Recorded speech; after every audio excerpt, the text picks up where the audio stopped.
Esta es la primera relación.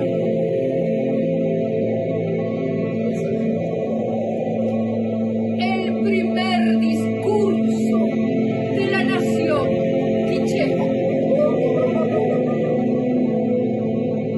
No había gente ni animal. No había pájaro, ni pez, ni cangrejo. No había árbol, piedra, cueva, barranco. Solo el cielo existía. Solo el mar en calma, la profunda oscuridad. Reunidos en pos de la descolonización de las representaciones y con las herramientas conceptuales de la antropología, el teatro, la danza, la literatura oral, las artes visuales, la música y otras manifestaciones socioculturales, el Grupo Nadir se propone llevar a escena en formato de drama danzado el Popol Vuh, Libro del Tiempo.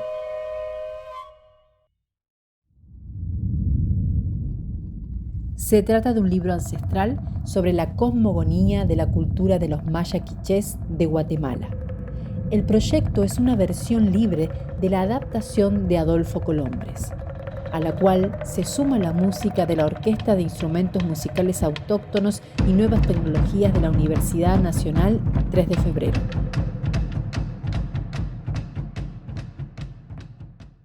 En primer lugar, mi interés por hacer algo con el Popol Vuh vino así porque es la única que podríamos llamar Biblia, entre comillas, ¿no es cierto? Porque, mejor dicho, es el único libro sagrado que habla del origen del mundo y que tiene cierta secuela, etc. No es un simple documento suelto, ¿no? Bueno, el proceso creativo del Popol Vuh, o por lo menos de esta versión del Popol Vuh, creo que aún no lo terminamos de descifrar porque, digamos, trae intrínsecamente una serie de complejidades y desafíos, sobre todo, creo en todos los planos, digamos, desde la dirección, desde ya, pero desde mucho antes, la adaptación del texto original de Adolfo Colombres fue un trabajo de casi 2 años, digamos, de lecturas, relecturas, de análisis, de pensar la viabilidad de la apuesta, cómo era posible hacer un texto tan críptico, tan antiguo, tan lejano a nuestra cultura, como hacer, digamos, una versión que pueda hablarnos hoy, que pueda decirnos algo, no sé si nuevo, pero original. Entonces, tenemos hoy una síntesis del texto, una síntesis donde lo que se elige y lo seleccionado es quizá lo que nos resuena a nosotros como una línea dramática posible de narrar. Buscamos otra cosa, buscamos un tratamiento actual, moderno de los performers, donde cada actor y cada actriz de alguna manera son casi objetos, lo voy a decir de esta manera, casi objetos escénicos al servicio de esta historia. Y así como vestuarios, objetos e intérpretes tienen todos una misma textura y una misma coloración para dar esta idea, digamos, que somos un cúmulo creativo, un cúmulo expresivo, mejor dicho, que cuenta esta historia de una manera muy particular. Esa manera es mediante el cuerpo como herramienta esencial, la voz reutilizada como elemento también rítmico y compositivo, no solo intelectual, y con tintes de danza o por lo menos de movimiento, digamos, como símbolo.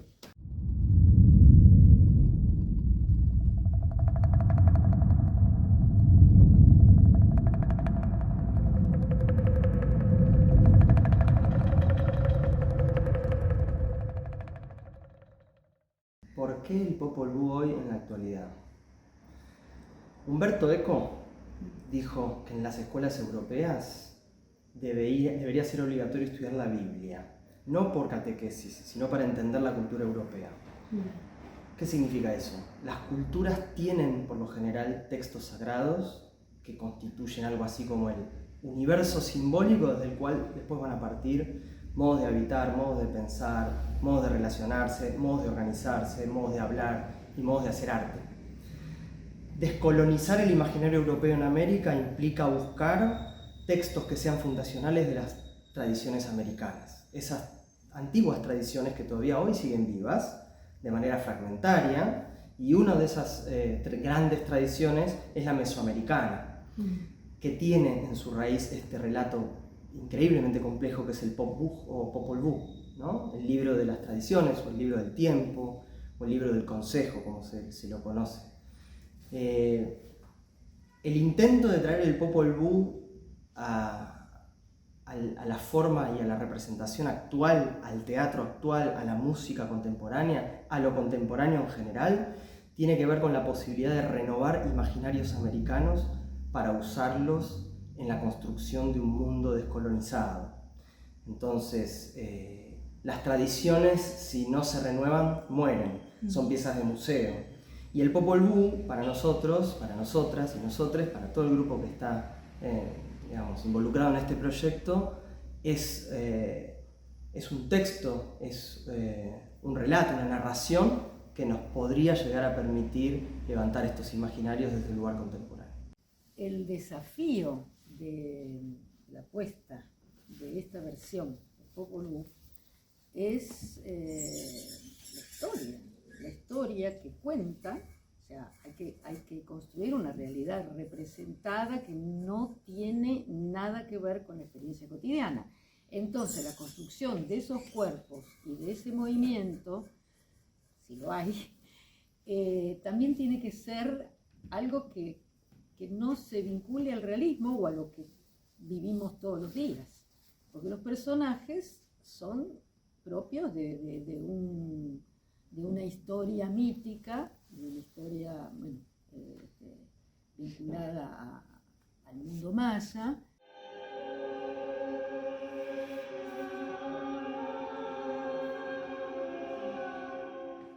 ¿Por qué el Popol Vuh a la actualidad? Yo creo que dentro de lo que son todas las obras escénicas que pueden estar en la actualidad, el Popol Vuh no tiene nada de distinto como considerable añejo o caduco en su contenido. Me parece, de hecho, que es muy pertinente la apuesta de una historia, también obviamente para dar a conocer, ¿no? Cierta historia nuestra de algún punto del continente también, que perdure, ¿no? Esta recuperación. Y como te decía, creo que en el contenido hay algo muy, muy actual, ¿no? Hablando quizás en cuestiones de manipulaciones, de jerarquías. Exacto, sí. ¿No? Sí, en cuanto a... De esto que me decías, de supervivencia. Claro, exacto. Sí, en cuanto al liderazgo también. ¿Quién Claro. es líder? ¿Y cómo se conforma una sociedad en su conjunto?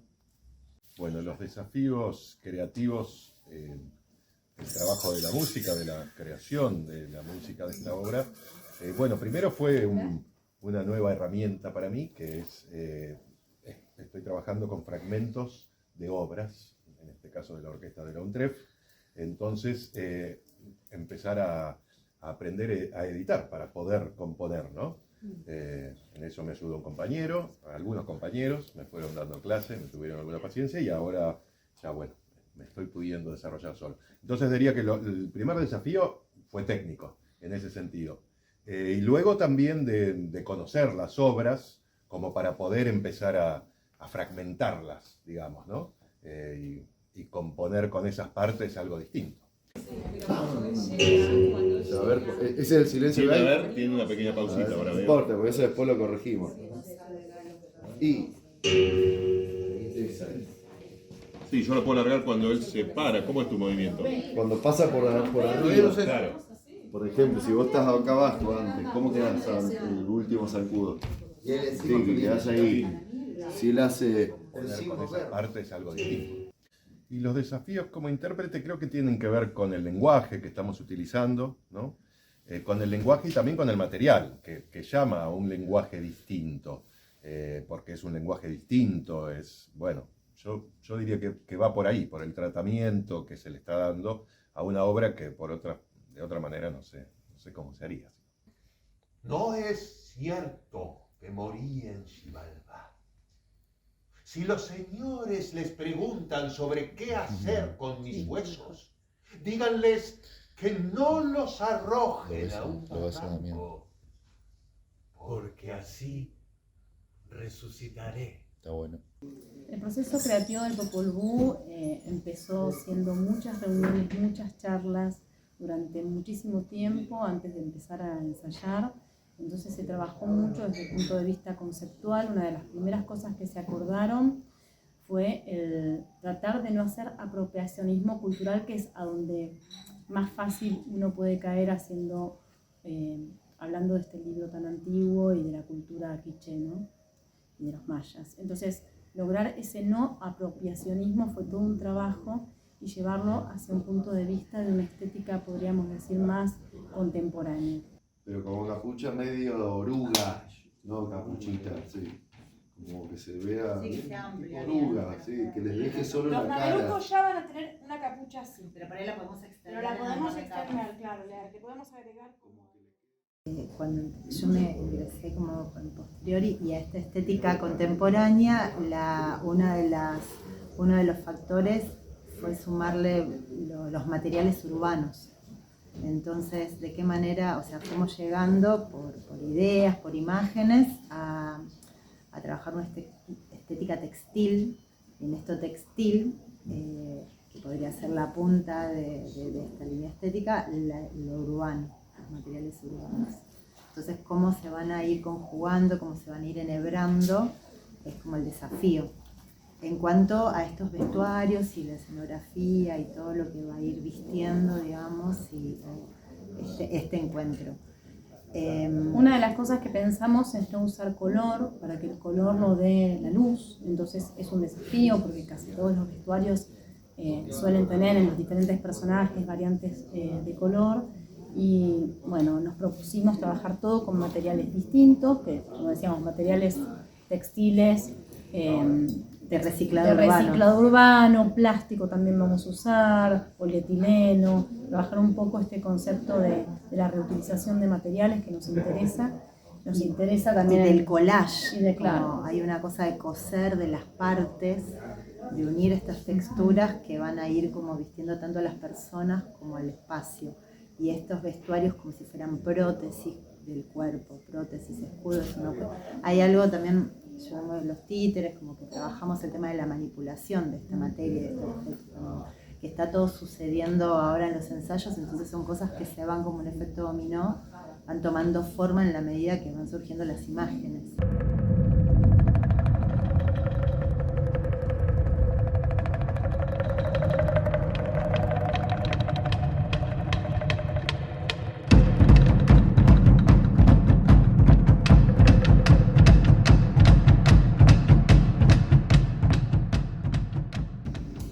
La Orquesta de Instrumentos Autóctonos y Nuevas Tecnologías de la Universidad Nacional de 3 de Febrero, de la cual yo soy orgullosamente miembro desde el año 2014. Es una orquesta, es un proyecto inmenso, formulado, creado por Alejandro Iglesias Rossi y por Susana Ferreres. Lo interesante de ese proyecto es que no solamente se trata de una orquesta, sino de la construcción de un sistema pedagógico musical descolonizado.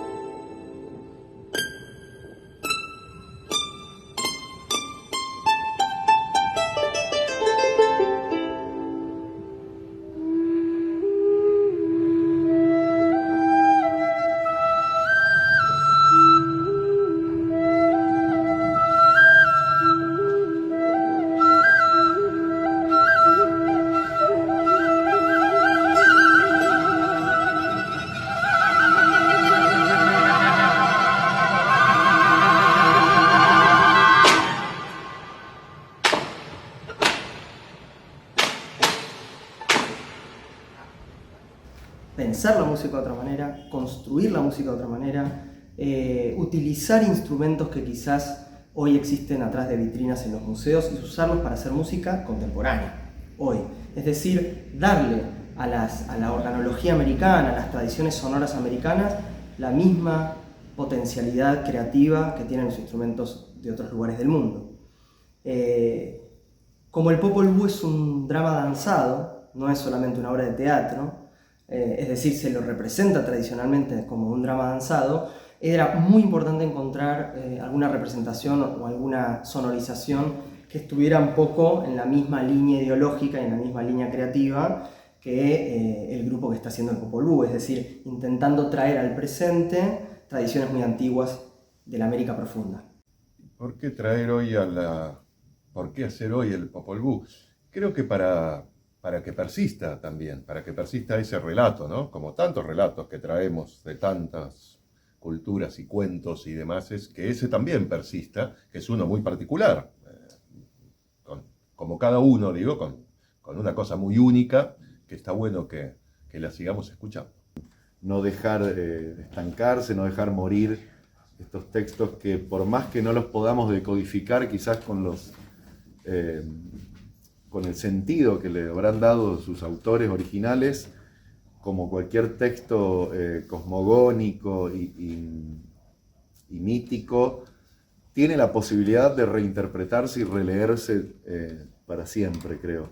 Entonces, eso por un lado. Y por otro está el porqué nuestro, que tiene que ver con la historia, la trayectoria de Adolfo Colombres, a quien respetamos y valoramos mucho como agente cultural de nuestro país y de Latinoamérica, y su propósito de alguna manera nos convocó y nos contagió este impulso por revivir este texto y actualizarlo. Qué mejor que partir del único libro verdaderamente sagrado que hay en América, la América precolombina, diríamos, ¿no? Para poderla como evaluarse de algo con el cual, es decir, eso nada cuesta relacionarlo con las comunidades de altura, ¿no? Aquí ellos, bueno, los mayas están también en zonas altas, pero no tan altas como están los collas aquí, ¿no? Entonces yo creo que en ese sentido, como en toda cuestión también que tiene que ver de América, si queremos hablar de integración, etc., es necesario también tomar como propio los valores y las historias ¿no? de los otros. El tiempo le daba fuerza a las cosas y ahora parece que se la quita porque no, la gente también interesa, ¿no? Bueno, entonces esto también es luchar por la memoria, digamos, por la memoria de todo lo que tenemos y queremos ser, necesitamos ser americanos o latinoamericanos, diríamos, ¿no? Para poder, digamos, salir adelante. No es siguiendo todos los modelos que nos colonizan como lo vamos a lograr. Bueno, y creo que este puede ser un gran instrumento descolonizador, ¿no?